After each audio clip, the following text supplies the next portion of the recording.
Welcome to my channel. Today I will show you when your Samsung remote control does not work. Here the button does not work, but everything else works. The home works, up, down, but not the back.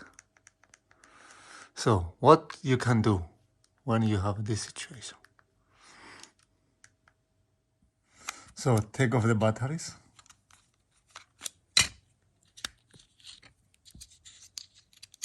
And press the power button for 8 seconds to completely reset the control.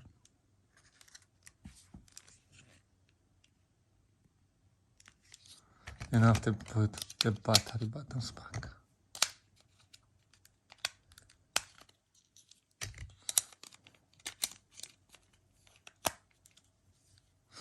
And point to the screen. And let's see if that now it works.